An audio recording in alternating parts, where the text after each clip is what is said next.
This is a 2021 Mercury 250 ProXS V8 on this beautiful Ranger boat.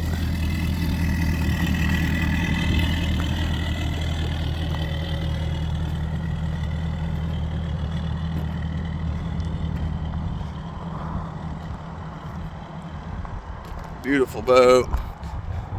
This is Scott's bass boat.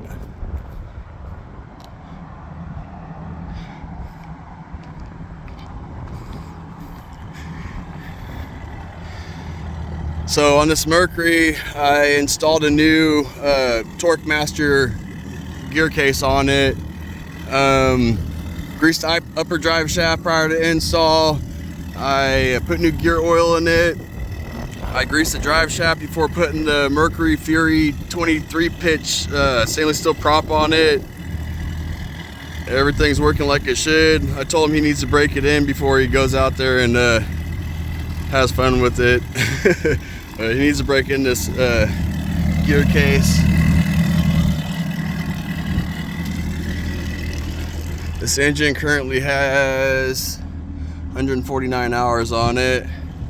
I'm popping it in reverse real quick. I'm not going to go in forward because it'll shoot all the water out of the tank, but this reverse. Back to neutral.